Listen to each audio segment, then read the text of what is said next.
ప్రభు నామమునకు మహిమ కలుగును గాక. మరొకసారి ఇలాగూ మీ మధ్య దేవుని వాక్యాన్ని పంచుకోవడానికి ప్రభు నాకు అనుగ్రహించిన ఈ మంచి సమయాన్ని బట్టి ప్రభుని స్తుతిస్తూ ఉన్నాను. అలాగనే అవకాశం ఇచ్చిన బాధ్యత కలిగిన నాయకులకు, పెద్దలకు, చేరి వచ్చిన అందరికీ కూడా ప్రభును రక్షకుడైన యేసుక్రీస్తు నామములో వందనాలు తెలియజేస్తూ ఉన్నాను. దేవుని వాక్యాన్ని చదువుకుందాం. దినవృత్తాంతములు 2వ గ్రంథం 29వ అధ్యాయం. దినవృత్తాంతములు 2వ గ్రంథం 29వ అధ్యాయం 35, 36 వచనాలు చదువుకుందాం. వృత్తాంతములు 2వ గ్రంథం 29వ అధ్యాయం 35, 36 వచనాలు చదువుకుందాం. సమాధాన బలి పశువుల క్రొవ్వును, దహన బలి పశువులను, దహన బలులకు ఏర్పడిన పానార్పణములను సమృద్ధిగా ఉండెను. ఇలాగున యెహోవా మందిర సేవ క్రమముగా జరిగెను. ఈ కార్యము అప్పటికప్పుడే జరిగినందున దేవుడు జనులకు సిద్ధపరిచిన దానిని చూచి హిజ్కియాయును జనులందరూ సంతోషించిరి. 35వ వచనం చివరి లైను, 36వ వచనం చివరి లైను మరలా నేను చదువుతున్నాను. ఇలాగున యెహోవా మందిర సేవ క్రమముగా జరిగెను. హిజ్కియాయును జనులందరూ సంతోషించిరి. దేవుని సహాయం కొరకై ఒక మాట ప్రార్థన చేసుకొని లేఖన భాగాలు మనం ఆలకిద్దాం. దయాళుడా, మీకు స్తోత్రములు చెల్లిస్తూ ఉన్నాం. నశించిపోవలసిన మమ్మును మీ ప్రియకుమారుడు క్రీస్తు యేసు ద్వారా రక్షించినందుకై కృతజ్ఞతలు చెల్లిస్తూ ఉన్నాం. పులివెందుల పట్టణంలో మీ స్వరక్తమిచ్చి మీరు సంపాదించిన బేతేలు క్రైస్తవ ప్రార్థనా మందిరమును బట్టి కృతజ్ఞతలు చెల్లిస్తున్నాం. మీ దాసులు పెద్దలు పాలెడ్డి అంకుల్ గారిని, సుబ్బారెడ్డి అంకుల్ గారిని, మస్తాన్ రెడ్డి అంకుల్ గారిని, మరి కొంతమందిని మీరు ఈ స్థలములో నిలిపి గంభీరంగా ఈ పరిచర్యను జరిగిస్తూ ఉన్నారు. ఈ స్థానిక సంఘం ప్రారంభించబడి 45 సంవత్సరాలు అయిన కారణమున ఈ ప్రత్యేకమైన కూడికలు ఏర్పాటు చేసుకొని ఉండగా మీ దాసులను తీసుకొని వచ్చి లేఖనాల్లో నుండి అమూల్యమైన సంగతులు గత దినము నుండి మీరు వినిపిస్తూ ఉండగా మేము ఆలకిస్తూ ఆనందిస్తూ ఉన్నాం. ఇట్టి సహవాసాన్ని మీరు మాకు అనుగ్రహించినందులకై కృతజ్ఞతలు చెల్లిస్తూ మీ దాసులు మోహన్ రెడ్డి గారిని ఈ ఉదయకాలం బలపరిచి మీ వాక్యపు వెలుగులో నుండి సంగతులు అందించినందుకై స్తుతిస్తూ ఉన్నాం. మీ దాసులను ఇంకనూ బలపరిచి మీ మహిమ కొరకు ఉపయోగించమని వేడుకుంటున్నాం. మరి కొంత సమయం మీ మాటలు వినడానికి సిద్ధంగా ఉండగా కృప చూపండి. చదవబడిన లేఖన భాగాలు మా అందరికి అర్థమవునట్లుగా మనుష్యుని మరుగుపరిచి మీ ఆత్మ ద్వారా మీరే మాట్లాడమని వాక్య స్వరూపి అయిన క్రీస్తు యేసు నామంలో కృతజ్ఞతలు చెల్లించి ప్రార్థన చేయుచున్నాము తండ్రి, ఆమేన్. ప్రభునందు ప్రియమైన సహోదరి సహోదరులారా, ఈ ఉదయకాలం దేవుడు తన దాసుని బలపరిచి శ్రేష్టమైన సంగతులు అందించగా ఆలకించాం. అందుని బట్టి ప్రభుని స్తుతిస్తూ ఉన్నాం. ఈ వర్తమానం అనంతరం అనుభవజ్ఞులైన దేవుని దాసులు మరి 2 వర్తమానాలు మన ముందు ఉన్నాయి. సాధ్యమైనంత వరకు ఎంత క్లుప్తంగా సాధ్యమైతే అంత క్లుప్తంగానే నా వర్తమానాన్ని ముగించడానికి ప్రయత్నం చేస్తాను. దినవృత్తాంతాలు 2వ గ్రంథం 29వ అధ్యాయం 35, 36 వచనాలు మనం చదువుకున్నాం. 35వ వచనం చివరిలో ఇలాగున యెహోవా మందిర సేవ ఎలా జరిగిందంట? క్రమముగా జరిగింది. క్రమముగా జరిగినప్పుడు హిజ్కియాయును జనులందరూ ఏం చేశారంట? సంతోషించారు. కుటుంబాల్లో అయినా, సంఘములైనా, సమాజములైనా ఒక కార్యము జరుగుతూ ఉన్నప్పుడు మనం ఎలాగూ జరగాలని కోరుకుంటామంటే అది క్రమముగా జరగాలి.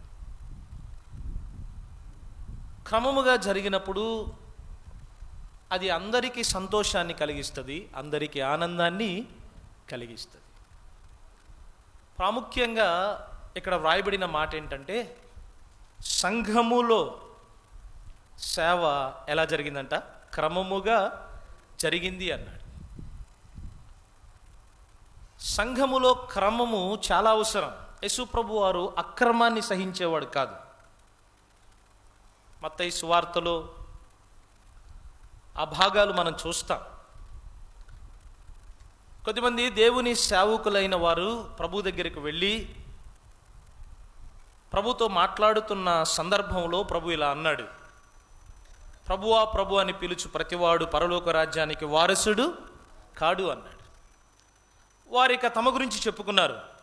అయ్యా, నీ నామమున మేము అవి చేశాం, ఇవి చేశాం అని వారు సంబోధించినప్పుడు ప్రభు చెప్పిన మాట ఏంటంటే, అక్రమము చేయువారులారా మీరు నా యొద్ద నుండి తొలగిపోవుడి అన్నాడు. మన ప్రభు అయిన యేసుక్రీస్తు వారు ఆయన అక్రమాన్ని సహించేవాడు కాదు.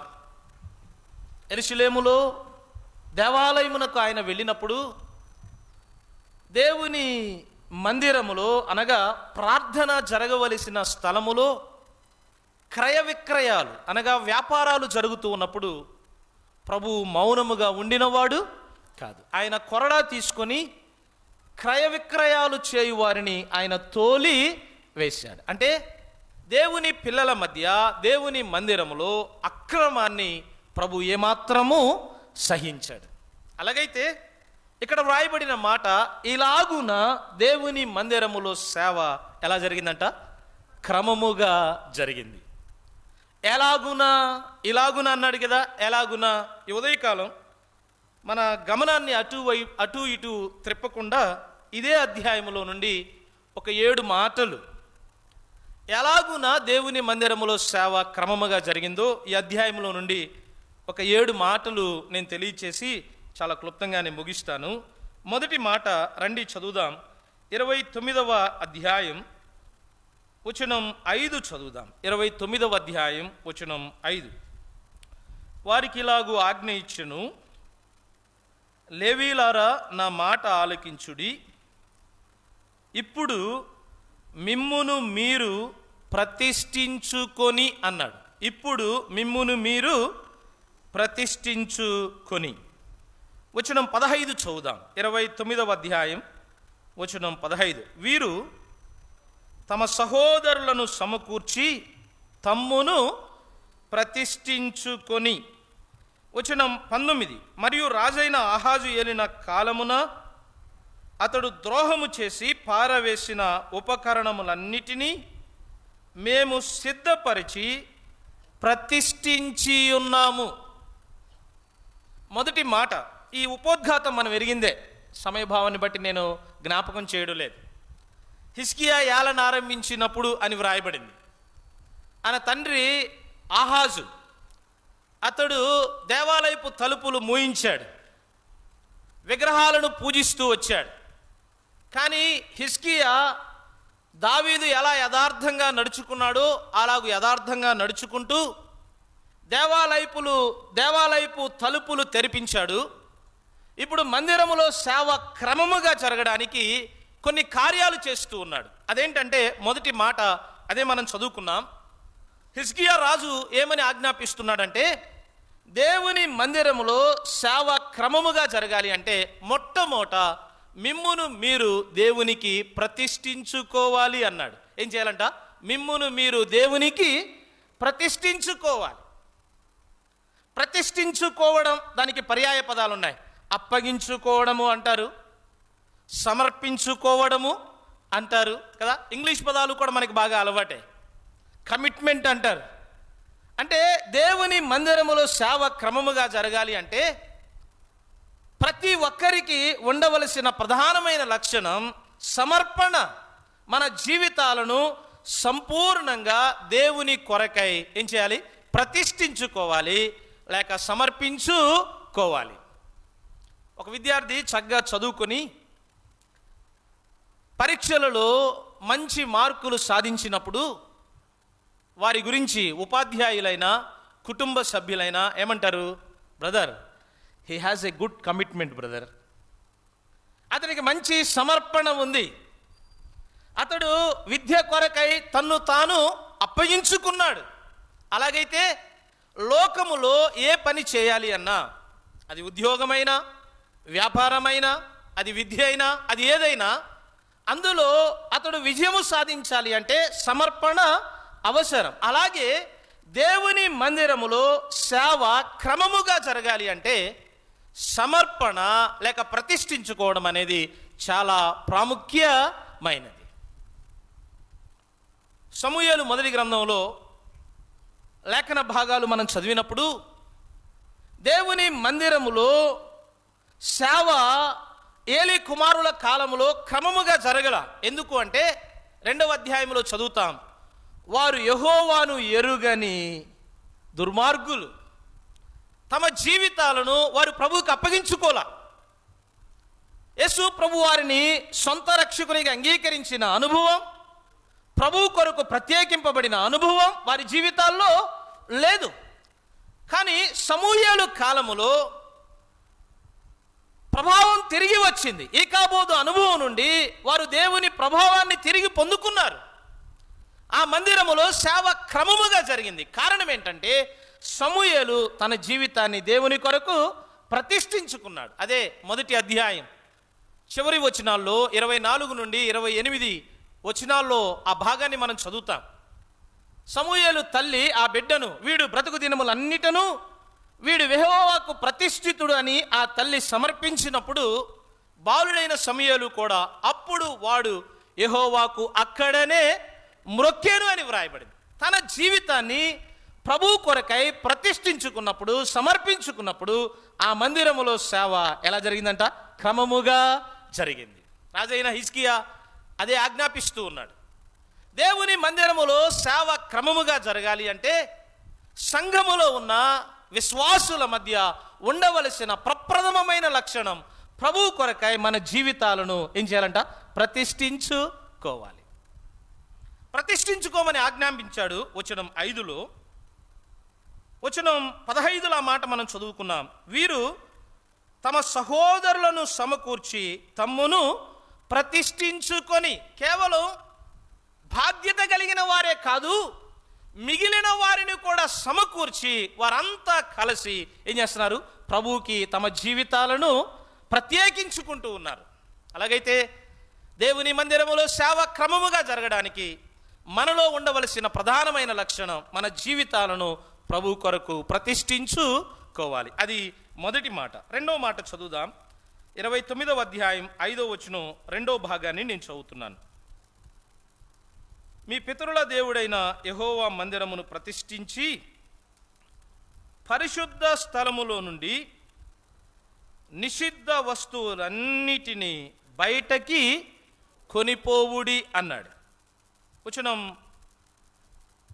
16 చదువుదాం. వచనం 16, పవిత్రపరచుటకై యాజకులు యెహోవా మందిర లోపలి భాగమునకు పోయి యెహోవా మందిరములో తమకు కనబడిన నిషిద్ధ వస్తువులన్నిటినీ యెహోవా మందిరపు ఆవరణములోనికి తీసుకుని రాగా లేవీలు వాటిని ఎత్తి కిద్రోను వాగులో పారవేసిరి. రెండవ మాట, దేవుని మందిరములో సేవ క్రమముగా జరగాలి అంటే నిషిద్ధమైన వస్తువులను ఏం చేయాలంట? తీసివేయండి అని ఆజ్ఞాపిస్తున్నాడు. అప్పుడు వారు యెహోవా మందిర లోపలి భాగమునకు పోయి నిషిద్ధమైన వస్తువులను బయటకు తీసుకుని రాగా వాటిని ఎత్తి ఎక్కడ పడవేశారంట? కిద్రోను వాగులో పడవేశారు. అలాగైతే దేవుని మందిరములో సేవ క్రమముగా జరగడానికి నిషిద్ధమైన వస్తువులు కానీ నిషిద్ధమైన వ్యక్తులు కానీ ఉండడానికి వీలు లేదు. నిషిద్ధము అంటే అపవిత్రమైనవి, దేవుడు కోరుకొననివి, పాప సంబంధమైనవి. అలాంటివి దేవుని పిల్లల మధ్య ఉంటే ఆ మందిరములో సేవ ఎలా జరగదంట? క్రమముగా జరగదు. మందిరములో ఒక్కరు అపవిత్రులుగా ఉన్నా ఆ మందిరములో సేవ క్రమముగా జరగకపోవడానికి కారణం ఆ ఒక్క వ్యక్తే కావచ్చు. ఇశ్రాయేలు చరిత్ర మనకి బాగా తెలుసు. ఇశ్రాయేలీలు యెహోషువ నాయకత్వంలో ఎరికో అనే గొప్ప పట్టణాన్ని యుద్ధము చేయకుండా వారు జయించారు. ఆ తదుపరి ఒక చిన్న పట్టణమైన హాయి మీదకి యుద్ధం చేయడానికి వెళ్ళారు. చాలా చిన్న పట్టణం. యుద్ధం చేయడానికి వెళ్ళి యుద్ధము చేసి మరీ ఓడిపోయారు. యెహోషువ దేవుని సన్నిధిలో ప్రార్థన చేస్తున్నాడు, ప్రభువా ఎందుకు ఇలా జరిగింది? దీనికి కారణం ఏంటి అంటే, మీ మధ్య అపవిత్రమైన వ్యక్తి ఉన్నాడు. ప్రభు ఏదైతే నిషేధించాడో, ముట్టకూడదన్నాడో, ఆ ముట్టకూడదు ఆ నిషిద్ధమైన దానిని ఒక వ్యక్తి దొంగిలించి దాచిపెట్టాడు. ఏం పేరు? ఆకాను. ఇశ్రాయేలీలు ఓడిపోవడానికి కారణమైంది 100 మంది అపవిత్రులు కాదు. ఎంతమంది? ఒక్కరే. ఈ ఉదయకాలం ప్రియ సోదరుడా సోదరి, దేవుని మందిరములో సేవ క్రమముగా జరగకపోవడానికి ఆ ఒక్క వ్యక్తివి నీవు నేనేనేమో. చాలాసార్లు వారి మీద వీరి మీద నేరస్థాపన చేస్తున్నాం. బ్రదర్, మన సంఘంలో సేవ క్రమముగా జరగకపోవడానికి కారణం అతడే బ్రదర్, కారణం పలాని వారండి, వారిని బట్టే సంఘములో సేవ క్రమముగా జరగడం లేదు అని నీవు నేను నేరస్థాపన చేస్తున్నాము. కానీ ఎప్పుడైనా ఆలోచన చేసావా? నిషిద్ధమైన వ్యక్తులు, నిషిద్ధమైన అపవిత్రత నీలో నాలో ఉన్నప్పుడు మందిరములో సేవ క్రమముగా జరగకపోవడానికి వారు వీరు కారణం కాదు. ఆ కారణం నేనేనేమో. ఆ అపవిత్రత, నిషిద్ధమైన వస్తువులు ఎక్కడున్నాయంట? వచనం 16లో ఆ మాట మనం చదివాం. వారు మందిరపు లోపలి భాగమునకు పోయి, పైకి కనబడవు. ప్రభువుకి స్తోత్రం. మన సంఘాల్లో యూనిఫామ్ లేదు. ఏంటది? తెల్లని వస్త్రాలు. చాలా సంఘాల్లో ఈ దినాల్లో మందిరానికి వెళ్ళేటప్పుడు వారు వేసుకునే వస్త్రధారణ వైట్ అండ్ వైట్ అన్నమాట. అంటే వారిని చూస్తే ఎలా కనపడుతుందంటే వీరే దేవదూతలేమో, వీరే పరిశుద్ధులేమో అన్నట్లుగా తేటగా కనబడుతుంది. కానీ అపవిత్రత, నిషిద్ధమైనవి అవి పైకి ఉండవు. నేనైనా నీవైనా చూడటానికి ఎంత బాగున్నావు, బా ఈ బ్రదరు ఎంత ఆత్మీయుడు అనుకుంటున్నావు కదా, ఈ సహోదరి ఈ సహోదరుడు ఎంత ఆత్మీయులు అనుకుంటున్నాం. కానీ ఆ అపవిత్రత, ఆ పాపం, ఆ నిషిద్ధమైన వస్తువులు ఎక్కడున్నాయంట? లోపలి భాగములో. అందుకనే ఇర్మియా రాస్తూ అన్నాడు, హృదయము అన్నిటికంటే మోసకరమైనది, అది ఘోరమైన వ్యాధి కలది. చిన్నపిల్లలకి మానవ హృదయము అనే ఒక చార్ట్ చూపించి వాక్యం చెప్తూ ఉంటారు సండే స్కూల్లో. ఆ మానవ హృదయము అనే ఆ చార్ట్లో రకరకాలైన క్రూర మృగాలు ఉంటాయి. సింహాలు ఉంటాయి, ఎలుకబంట్లు ఉంటాయి, విషసర్పాలు ఉంటాయి. అంటే ఇది చాలా ప్రమాదకరమైంది, బయటకు కనబడవు. అందుకని ఒక వ్యక్తి చక్కని పాట రాశాడు, లో మనసులో తోడేలువు, వెలుపులేమో గొర్రె రూపము అన్నాడు. ఈ నిషిద్ధమైన వస్తువులు బయటకి కనబడవు. బయటకి మనమందరం దేవుని పిల్లల్లాగే, పరిశుద్ధులలాగే, ప్రతిష్ఠించబడిన వారిలాగే కనబడుతున్నాం. కానీ మన అంతరంగంలో ఏముంది? రకరకాలైన అపవిత్రత. సోదరుడా సోదరి, లోపలి భాగానికి వెళదాం. ఎక్కడ అపవిత్రమైన ఉన్నాయో, ఏ ఏ నిషిద్ధమైనవి నీలో నాలో ఉన్నాయో వాటిని ఎత్తి ఎక్కడ పడవేయాలంట? కిద్రోను వాగులో. అప్పుడు మాత్రమే దేవుని మందిరములో సేవ క్రమముగా జరగడానికి కారణము అవుతుంది. దాటిపోదాం. 3వ మాట 29వ అధ్యాయం వచనం 11 చదువుదాం. వచనం 11, నా కుమారులారా, తనకు పరిచారకులయుండి ధూపము వేయుచుండుటకును తన సన్నిధిని నిలుచుటకును తనకు పరిచర్య చేయుటకును యెహోవా మిమ్మును ఏర్పరచుకొనెను గనుక మీరు అశ్రద్ధ చేయకుడి అన్నాడు. హిజ్కియా అంటున్నాడు, దేవుని మందిరములో సేవ క్రమముగా జరగాలి అంటే అశ్రద్ధ ఉండకూడదు. ఏముండకూడదంట? అశ్రద్ధ. ఇర్మియా గ్రంథం 48:10 మనకి బాగా తెలుసు. యెహోవా కార్యమును అశ్రద్ధగా చేయువాడు శాపగ్రస్తుడు. 48:10 ఆ మాట మనం చదువుతాం. దేవుని మందిరములో సేవ క్రమముగా జరగాలి అంటే మందిర సంబంధమైన కార్యక్రమాలలో ఏముండకూడదు? అశ్రద్ధ ఉండకూడదు. శ్రద్ధగా చేయాలి. ఇది ప్రభు కార్యం, ఇది ప్రభు పని అని ఎరిగి జాగ్రత్తగా శ్రద్ధగా చేసినప్పుడు ఆ మందిరములో సేవ క్రమముగా జరుగుతుంది. ఏలీ కుమారులను మనం జ్ఞాపకం చేసుకున్నాం. ఎందుకు ఏలీ కుమారుల కాలములో మందిరములో సేవ క్రమముగా జరగలేదు? ఎందుకు అంటే వారు చాలా అశ్రద్ధ కలిగిన వారు. యాజకులకు వారి భాగం వారికి ఇస్తారు. దహన బలి అర్పించే ముందు ఉడికిన మాంసాన్ని వారికి ఇస్తారు. వారి భాగం ఏంటో, వారికి ఏమి ఇవ్వాలో అది ఇస్తారు. వారు అది తీసుకుంటున్నారు.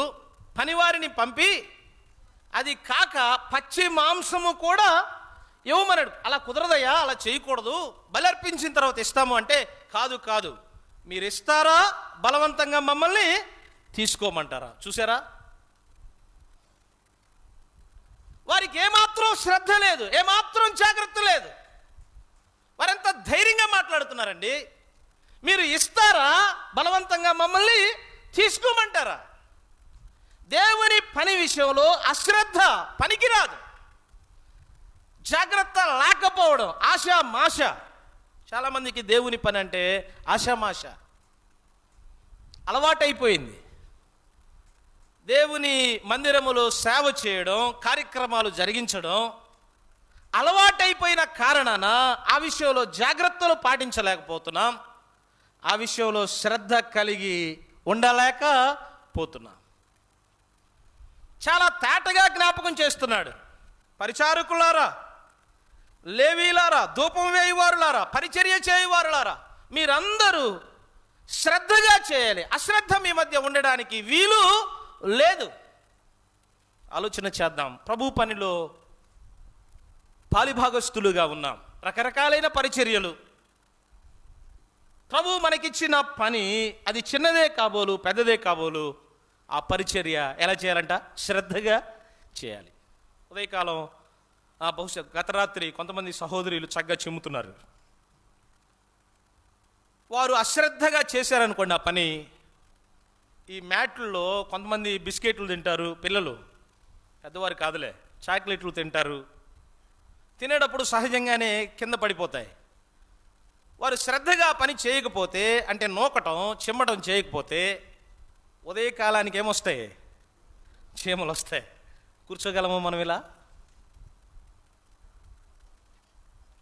దేవుని మందిరములో సేవ క్రమముగా జరగాలి అంటే నీవు చేసే పని అది పెద్దదైనా కాబోలు చిన్నదైనా కాబోలు, అది ఏ పరిచర్య అయినా ఎలా చేయాలంట? శ్రద్ధగా చేయాలి. దాటిపోదాం. 4వ మాట 29వ అధ్యాయం వచనం 20 చదువుదాం. వచనం 20. అప్పుడు రాజైన హిజ్కియా పెందల కడ లేచి పట్టణపు అధికారులను సమకూర్చుకొని యెహోవా మందిరమునకు పోయెను. 4వ మాట, దేవుని మందిరములో సేవ క్రమముగా జరగాలి అంటే మందిరానికి ఎప్పుడు వెళ్ళాలంట? పెందల కాడ. కష్టంగా ఏం లేవు కదా. ఒకటి సమర్పణ ఉండాలి, లేక ప్రతిష్ఠించుకోవాలి. 2 అపవిత్రత ఉండకూడదు, నిషిద్ధమైన వాటిని తీసి వేయాలి. 3 దేవుని పని అశ్రద్ధగా చేయకూడదు, శ్రద్ధ కలిగి చేయాలి. 4ది దేవుని మందిరములో సేవ క్రమముగా జరగాలంటే మందిరానికి ఎప్పుడు వెళ్ళాలంట? పెందల కాడ. ప్రభువుకి స్తోత్రం. 9 గంటలంటే సాధ్యమైనంత వరకు ఇక్కడున్న స్థానిక సంఘంలో సమయానికే వస్తారు అందరూ. చాలా స్థలాల్లో కూడికి అయిపోయేదాకా వస్తూనే ఉంటారు, కూడికి అయిపోయేదాకా వస్తూనే ఉంటారు. ఏర్పాట్లు చేయవలసిన వారు 9 గంటలకి కూడికి అన్నప్పుడు 9:30కు వచ్చారనుకోండి, ఎలా ఉంటుంది పరిస్థితి? ఇక అన్నీ క్రమంగా జరుగుతాయా? 1 గంటకి కూడికి ముగించబడుతుందా? లోపం ఉంటూనే ఉంటుంది. కారణం ఏంటి? సమయానికి రావలసిన వారు సమయానికి రాలేదు, ఏర్పాటు చేయవలసిన వారు ఏర్పాటు చేయలేదు. దేవుని మందిరములో సేవ క్రమముగా జరగాలి అంటే మందిరానికి ఎప్పుడు రావాలంట? పెందల కాడ రావాలి. నాయకులు రావాలి, పెద్దలు రావాలి, పరిచారకులు రావాలి, విశ్వాసులు కూడా రావాలి. చూడండి, ఇక్కడ రాజైన హిజ్కియా పెందల కాడ లేచి పట్టణపు అధికారులను ఏం చేసంట? సమకూర్చుకొని. ఆయన పెందల కాడ మందిరానికి వస్తున్నాడు, తనతో పాటు పట్టణపు అధికారులను కూడా సమకూర్చుకొని మందిరానికి ఎప్పుడు తెస్తున్నాడు? పెందల కాడ. ఇలా కాదు, యజమానుడు సిద్ధపడి మీరు ఎప్పుడో వస్తే రండి లేకపోతే లేదు అని రావడం కాదు. కొద్దిమంది యజమానులు అంతే కదా, భార్యల్ని పిల్లల్ని ఏమంటారు? నాకు సమయం అయింది, నేను వెళ్ళిపోతున్నాను, మీరు ఎప్పుడో రండి. యజమానుడు ఒకసారి వస్తాడు, యజమానురాలు ఒకసారి వస్తుంది, పిల్లలు ఒకసారి వస్తారు. అలా కాదు. రాజైన హిజ్కియా మందిరానికి పెందల కాడ ఎలా వస్తున్నాడంటే తనతో పాటు పట్టణపు అధికారులను ఏం చేశాడ? సమకూర్చుకొని. పట్టణపు అధికారులు అంటే ఎంతమందో బహువచనమే వ్రాయబడింది. అనేక మందిని సమకూర్చుకొని రాజుగారే పెందల కాడ వస్తుంటే కుటుంబంలో ఎంతమంది ఉంటారు? పాతకాలం లాగా 8 మంది 10 మంది పిల్లలు లేరు కదా. ఎంతమంది? 1 లేక 2, మహా అయితే 3 ఉన్న కుటుంబాలు కూడా ఉన్నాయి. 3 పిల్లలు, 2 తల్లిదండ్రులు, 5. ఈ 5 సిద్ధపడి రావడానికి ఎంత సమయం అవుతుంది? పరీక్ష చేసుకుందాం. దేవుని మందిరములో సేవ క్రమముగా జరగాలి అంటే మందిరానికి ఎప్పుడు రావాలంట? పెందల కాడ. సువార్తల్లో చివరి అధ్యాయాల్లో మగ్దలేని మరియా మరికొంతమంది స్త్రీలు ఆదివారమున యేసు ప్రభు వారు పునరుద్ధానుడవుతాడన్న సంగతి లేఖనాల్లో తేటగా తెలియచేయగా ఆ ప్రభువుని పూజించడానికి సుగంధ ద్రవ్యాలతో వారు సమాధి దగ్గరికి ఎప్పుడు వెళ్ళారు? మధ్యాహ్నం కదా. పెందల కాడ తెల్లవారుజామనే.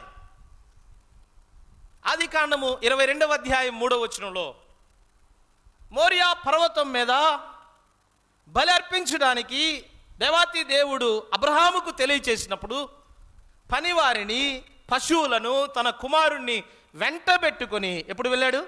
పెందల కాడ తెల్లవారుజామున. దేవుని మందిరానికి పెందల కాడ వెళ్ళడం నేర్చుకుందాం. కోరాహు కుమారులు 42వ కీర్తనలో 84వ కీర్తనలో వచనం 2లో ఆ మాట తాటగా వ్రాయబడింది. దుప్పి నీటి వాగుల కొరకు ఆశపడినట్లుగా దేవుని సన్నిధికి వెళ్ళడానికి వారు ఇష్టపడుతున్నారు. యెహోవా సన్నిధిని నేను ఎప్పుడు కనబడుదునా? కూడిక ఉన్నది అని పెద్దలు ప్రకటన చేస్తే రావడం కాదంట. వారు నేను ఎప్పుడు కనబడుదునా అంటే వారు ఎప్పుడెప్పుడు కూడిక ఉంటుందా వెళదామని ఎదురు చూస్తున్నారు. పెద్దలు ప్రకటన చేసి ఫోన్ చేసి చెప్తే కాదు, ప్రకటన చేసి ఫోన్ చేసి చెప్పినా రావడం కష్టమైపోతుంది. కానీ కోరాహు కుమారుల ఆసక్తి ఎలాంటిదంటే వారు మందిరంలో కూడిక ఎప్పుడు ఏర్పాటు చేస్తారా? కూడిక ఉందంటే చాలు, మందిరానికి వెళ్ళి కూడికలో కూర్చొని ప్రభు మాటలు ఆలకిద్దాం. దేవుని మందిరం మీద ఆశ. 122వ కీర్తనలో భక్తుడైన దావీదు యెహోవా మందిరమునకు వెళ్ళుదామని మొదటి వచనంలో జనులు నాతో చెప్పినప్పుడు నేనేం చేశాను? సంతోషించాను. I'm so happy to go to the house of God. ఎంత సంతోషపడుతున్నాడో దేవుని మందిరానికి వెళ్ళడానికి. సోదరుడా సోదరి, ప్రభు మందిరానికి పెందల కాడ వెళ్ళడం నేర్చుకుందాం. అనుకూలమైనప్పుడు, సమయం కుదిరినప్పుడు. అలా కాదు, మందిరానికి పెందల కాడ వెళదాం. ఆదివారం అందరికీ సెలవు దినం. నేను దేవుని దాసులు వరప్రసాద రెడ్డి అంకులు జ్ఞాపకం చేశారు. ఒకవేళ ప్రభుత్వం వారు అంటున్నారు, తొలగిస్తారేమో తెలియదు, కానీ ఆదివారం సెలవు అనేది లోకంలో అందరికీ సెలవు దినమేమో, కానీ ప్రభువు పిల్లలకి అది సెలవు దినము కాదు. అందరూ ఆదివారం అంటే 10, 11, 12 గంటల దాకా నిద్రపోతారు. మనం ఆదివారం అంటే అలాగే నిద్రపోతున్నాం కదా. పెందల కాడ లేవలసిన దినం ఆదివారం. పెందల కాడ సిద్ధపడి ప్రభు మందిరానికి రావలసిన దినం. దేవుని మందిరములో సేవ క్రమముగా జరగడానికి అది 4వ కారణం. 5వ మాటకు మనం వెళ్ళిపోదాం. 29వ అధ్యాయం వచనం 21, 22, 26 చదువుదాం. 21, 22, 26. రాజ్యము కొరకును పరిశుద్ధ స్థలము కొరకును ఏదో వారి కొరకును పాప పరిహారార్థ బలి చేయుటకై 7 కోడెలను 7 పొట్టేళ్లను 7 గొర్రె పిల్లలను 7 మేకపోతులను వారు తెచ్చియుంచిరి గనుక అతడు అనగా రాజు యెహోవా బలిపీఠం మీద వాటిని అర్పించుడని అహరోను సంతతి వారగు యాజకులకు ఆజ్ఞాపించాను. పరిచారకులు కోడెలు వధించినప్పుడు యాజకులు వాటి రక్తము తీసుకుని బలిపీఠం మీద ప్రోక్షించిరి. వచనం 26. దావీదు చేయించిన వాయిద్యములు వాయించుటకు లేవీలు బూరలు ఊదుటకు యాజకులు నియమింపబడి. ఈ వచనాలు మనం గమనిస్తూ ఉన్నప్పుడు కొద్దిమంది వ్యక్తులు మనకు కనబడుతున్నారు.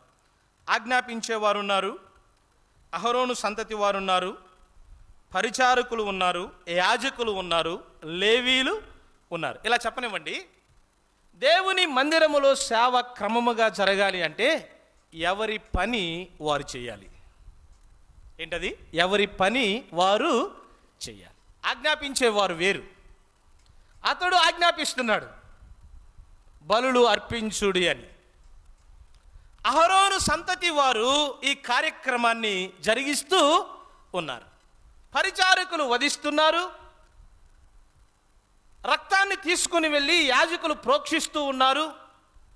లేవీలు బోరలు ఏం చేస్తున్నారంట? ఊదుతూ ఉన్నారు. ఎవరి పని వారిదే. నాయకుల పని నాయకులదే, పరిచారకుల పని పరిచారకులదే, యాజకుల పని యాజకులదే, లేవీల పని లేవీలదే. దేవుని మందిరములో సేవ క్రమముగా జరగాలి అంటే ఎవరి పని వారు చేయాలి. ఈ దినాల్లో సంఘాల్లో పెద్ద సమస్య ఇదే. ఎవరి పని వారు చేయకుండా తమది కాని పని చేస్తూ ఉన్నారు. లేఖనాల్లోనే మనం చూస్తాం. ఇదే గ్రంథం 26వ అధ్యాయంలో రాజైన ఉజ్జియా తాను బలర్పించడానికి ముందుకు వస్తున్నాడు.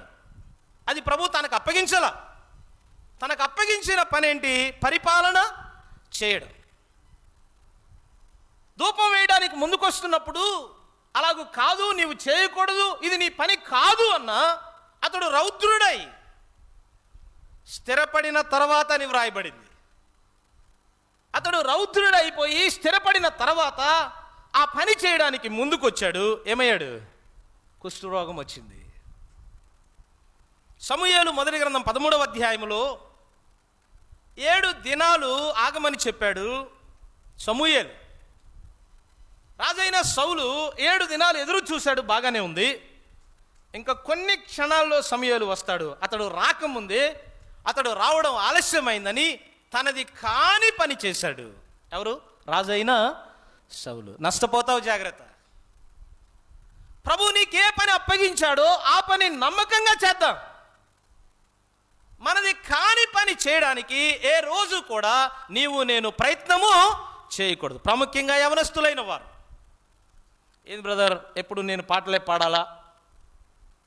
నేను ప్రసంగం చేయకూడదా? నేను కూడా బాగా చెప్పగలను, నేను కూడా బాగా వాయించగలను, పాడగలను, చేయగలను. ప్రభు సమయం ఇస్తాడు. నిశ్చయంగా నువ్వెప్పుడు ప్రభు కొరకు వాడబడాలో, ఎక్కడ వాడబడాలో నిర్ణయించేవాడు, నిశ్చయించేవాడు ఎవరు? ప్రభు. ఆ సమయం కొరకు ఎదురు చూద్దాం. అంతవరకు వరకు ప్రభు నీకు అప్పగించిన పని దాన్ని నమ్మకంగా చేద్దాం. అది ఏ పరిచర్య అయితే ప్రభు నీకు ఇచ్చాడో, అది కృపావరమా, అది తలాంతా, నీకు ఇచ్చిన తలాంతునైనా నీకు ఇచ్చిన కృపావరైనా నమ్మకంగా సంఘాల్లో ఉపయోగిద్దాం. నమ్మకంగా ఆ పరిచర్యను చేద్దాం. ఎవరి పని వారు. చాలాసార్లు మా ప్రాంతాల్లో నేను కూడా చేయగలను అని తమది కాని పని వారు చేయడానికి ముందుకొచ్చి విఫలమైపోయిన సందర్భాలు చాలా ఉన్నాయండి. వారు ఆ పనికి యోగ్యులు కాదు. ఆ పని చేయడానికి ప్రభువు వారిని ఏర్పాటు చేసుకోలే. కానీ వారు ఆ పనికి వచ్చి చాలా విఫలమైన సందర్భాలు చాలా ఉన్నాయి. ఈ మాట ఒక సేవకుడిగా చెప్పకూడదేమో, కానీ ఆంధ్రాలో సేవకులు ఎక్కువ మంది ఉన్నారు. ఆంధ్రాలో ఎవరున్నారు? సేవకులు వందల్లో ఉన్నారు. ప్రభువుకి స్తోత్రం. తమ పని చేయగలిగిన వారు, కృపావరాలు కలిగిన వారైతే ప్రభువుని నిశ్చయంగా స్తుతిద్దాం. కానీ చాలామంది పని చేయడానికి యోగ్యులైన వారు కాదు. చాలా విచారం. తమది కాని పని చేయడానికి ఇష్టపడుతున్నారు. జాగ్రత్త. ఈ ఉదయకాలం సోదరుడ సోదరి, దేవుని మందిరములో సేవ క్రమముగా జరగాలి అంటే ప్రభు నీకు నాకు ఏ పరిచర్య అప్పగించాడో దానితో తృప్తి పడదాం. ఆ పరిచర్య నమ్మకంగా చేద్దాం. 6వ మాటకు మనం వెళ్ళిపోదాం. 29వ అధ్యాయం వచనం 29, 30 చదువుదాం. 28, 29, 30 చదువుదాం. 28, 29, 30. అంతసేపును సర్వ సమాజము ఆరాధించుచుండెను. 29, వారు అర్పించుట ముగించిన తర్వాత రాజును అతనితో కూడనున్న వారందరూ తమ తలలు వంచి ఆరాధించిరి. 30వ వచనం చివరి లైను, వారు సంతోషముతో స్తోత్రములు పాడి తల వంచి ఆరాధించిరి. ఈ 3 వచనాల్లో 3 మాటలు మనకు కనబడుతున్నాయి. వారు ఆరాధించిరి అని వ్రాయబడింది. దేవుని మందిరములో సేవ క్రమముగా జరగాలి అంటే ప్రాముఖ్యమైనది ఆరాధన. ప్రాముఖ్యమైనది ఏంటి? ఆరాధన. చాలాసార్లు ఒక సంఘము యొక్క నాణ్యతను ప్రత్యేకమైన సభలలో లేకపోతే మిగిలిన సందర్భాల్లో చూసి ఇది చాలా విలువైన సంఘము అని మనం ఎంచలేం. ఆ సంఘము యొక్క నాణ్యత, ఆ సంఘము యొక్క విలువ దేన్ని బట్టి అర్థమవుతుందంటే ఆ సంఘములో జరిగే ఆరాధన. సంఘములో ప్రాముఖ్యమైన కూడికల్లో ప్రధానమైనది, ముఖ్యమైనది ఆరాధన కూడిక. ఒక మనిషికి శిరస్సు ఎలాంటిదో సంఘానికి ప్రాముఖ్యమైనది ఏంటది? ఆరాధన కూడిక.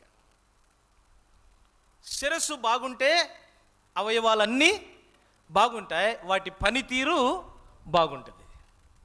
అలాగే సంఘములో ఆరాధన సరిగా ఉంటే మిగిలిన కూడికలన్నీ చక్కగా ఉంటాయి. అక్కడ రాయబడిన మాట ఏంటంటే వారు అంతసేపు సర్వ సమాజము ఏం చేశారంట? ఆరాధించుచుండెను అన్నాడు. ఎంతసేపు? చాలామందికి ఆరాధన అంటే కేవలం పాత్రలో పాలు పంపులు పొందడమే, అంతే కదా? చాలామంది ఆరాధన అంటే ఎప్పుడు ఎంచుతారు అంటే రొట్టెలో రసములో పాలు పంపులు పొందడమే ఆరాధన. కానీ ఆరంభ ప్రార్థన నుండి కానుకల కొరకు స్తుతులు చెల్లించే అంత వరకు అదేంటది? ఆరాధనే. అంతసేపు అంటే ప్రారంభ ప్రార్థన మొదలుకొని కానుకలు సమర్పించే అంత వరకు వారు ఏం చేస్తున్నారంట? ఆరాధిస్తూ ఉన్నారు. వచనం 29లో అన్నారు, వారు తమ తలలు వంచి ఏం చేస్తున్నారంట? ఆరాధిస్తున్నారు. ఈ దినాల్లో మామూలు కూడికల్లో తలెత్తుకొని ఉండాలి, ఆరాధనలో ఏం చేయాలి? తలలు వంచి, అంటే నిద్రపోమ్మని కాదు, సహోదరులకు మంచి అవకాశం అప్పుడు. వారు ముసుగు వేసుకుంటారు కదా, వారు నిద్రపోతున్నారా మెలకువగా ఉన్నారా అర్థం కాదు. అంతసేపు వారు తలలు వంచి ఏం చేస్తున్నారంట? ఆరాధిస్తున్నారు. అంటే ఎందుకు తలలు వంచాలి? అటు ఇటు చూస్తే మన గమనం, మన ఆలోచన చెదరిపోద్ది. కేవలం ప్రభువు మీద కేంద్రీకరించడానికి, మన మనసు అటు ఇటు తొరగకుండా మన ఏకాగ్రత ప్రభువు మీద ఉంచడానికి తలలు వంచి ఏం చేయాలంట? ఆరాధన చేయాలి. 30వ వచనంలో అన్నాడు, వారు సంతోషముతో స్తోత్రములు పాడి తల వంచి ఆరాధించి. ఆరాధన అనేది సంతోషంగా అర్పించేది, సంతోషంగా ప్రభుని స్తుతించేది. అలాగైతే దేవుని మందిరములో సేవ క్రమముగా జరగాలి అంటే ఆరాధనలో క్రమం ఉండాలి. ఎందులో క్రమం ఉండాలి? ఆరాధనలో క్రమం ఉండాలి. ఆరంభ ప్రార్థన నుండి కానుకలు సమర్పించేంత వరకు కూడా మనము అటు ఇటు కదలకుండా, అటు ఇటు వెళ్లకుండా తలలు వంచి ప్రభువుకి కృతజ్ఞతలు చెల్లించాలి. అప్పుడు దేవుని మందిరములో సేవ ఎలా జరుగుతుందంట? క్రమముగా జరుగుతుంది. ఇక చివరి మాట, ఆ మాట చెప్పి నేను ముగిస్తాను. వచనం 35 చదువుదాం. వచనం 35, సమాధాన బలి పశువుల క్రొవ్వును, దహన బలి పశువులను, దహన బలులకు ఏర్పడిన పానార్పణములను సమృద్ధిగా ఉండెను. ఇలా చెప్పనివ్వండి, దేవుని మందిరములో సేవ క్రమముగా జరగాలి అంటే అర్పణలు ఎలా ఉండాలి? సమృద్ధిగా ఉండాలి. అది దేవుని మందిరములో సేవ క్రమముగా జరగాలి అంటే అర్పణలు ఎలా ఉండాలంట? సమృద్ధిగా ఉండాలి. సమృద్ధిగా ప్రభు కొరకు ఇవ్వడం నేర్చుకుందాం. దేవుని దాసులు నిన్న జ్ఞాపకం చేస్తూ వచ్చారు. ప్రభువుకి ఇవ్వడం ఎంత ప్రాముఖ్యమైందో. మందిరములో ఏ కార్యక్రమం చేయాలి అన్నా, ఏ కూడిక ఏర్పాటు చేయాలి అన్నా దేని మీద ఆధారపడింది? దేని మీద? చెప్పరేంటి బ్రదర్, మౌనంగా ఉన్నారు? భోజనాల మీద, ప్రార్థన, నిశ్చయంగా ప్రార్థన, అందులో సందేహం లేదు. వాటితో పాటు ఏం కావాలి? సొమ్ము, అర్పణ. అది కదా ఆ మాట చెప్పరే. దేవుని మందిరములో సొమ్ము లేకుండా, అర్పణలు లేకుండా మనమేమీ చేయలేం. దేవుని మందిరములో సేవ క్రమముగా జరగాలంటే అర్పణ ఇవ్వాలి, సమృద్ధిగా ఇవ్వాలి. అది ప్రభువు కూడా గమనిస్తూ ఉంటాడు, మనం ఏమిస్తున్నామో, ఎంత ఇస్తున్నామో. మార్కు సువార్తలో ఆ మాట 12వ అధ్యాయంలో చదువుతాం. యేసు ప్రభు వారు కానుకల పెట్టె దగ్గర కూర్చొని, ఎక్కడ కూర్చున్నాడంట? కానుకల పెట్టె దగ్గర. ఆయన ఏం చేస్తున్నాడు? ఆయన చూస్తున్నాడు ఎవరు ఎంత ఇస్తున్నారో. గుండెలు పగిలిపోతున్నాయి కదా. ఎంత అబద్ధికులం అంటే మనం కానుకలు అర్పించేటప్పుడు ఒక పాట పాడతాం. ఏమని? కానుకల పాత్ర కరమును తాకంగా, కలువారి ప్రేమను కొలవేసి నీవు, కడు ప్రేమనొలకించు పెదవులతో కాక, కనపరచుము నీ ప్రేమ కానుక రూపమున. కానుకల పాత్ర దేన్ని తాకిద్దంట? కరములు, అంటే మన చేతికి వస్తుంది. అప్పుడు కలువారి ప్రేమను కొలవేసుకొని కనపరచుము నీ ప్రేమ దేని రూపమున? కానుక రూపమున. కానుకలు పెట్టి చేతికి వచ్చింది. కలువరి ప్రేమను జ్ఞాపకం చేసుకొని పెట్టెలో ఎంత వేసావు? చాలా విచారం. ఇప్పటికీ చాలా కొద్దిగా అర్పించేవారు సంఘాల్లో ఉన్నారండి. మా ప్రాంతాల్లో చెప్పకూడదు కానీ ఆదివారం 500 కానుకలు రావడం కూడా కష్టమే. ఎంత విచారం. కలువారి ప్రేమను కొలవేసుకొని కనపరచుము నీ ప్రేమ ఏ రూపమున? కానుక రూపం. అంటే యేసయ్య ప్రేమ నువ్వు ఎంత కానుక వేస్తే అంతతో పోలుస్తున్నావు. ఇక అంతే. నువ్వు వేసే కానుక ఎంతో యేసయ్య ప్రేమ అంత అన్నమాట. నీకు అర్థమైంది అంతే. ఇక ఆయన ప్రేమ ఎంత విలువైంది. నశించిపోయే మానవుల పట్ల ప్రభు తన ప్రాణం అర్పించాడే. ఎంత అమూల్యమైన ప్రేమ, ఎంత ఘనమైన ప్రేమ.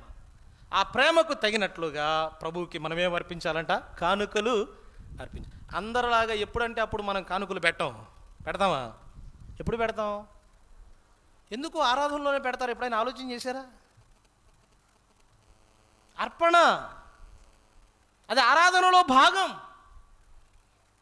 ప్రభువుకి కృతజ్ఞతలు పెదవులతోనే కాదు, కనపరచుము నీ ప్రేమ ఏ రూపమున?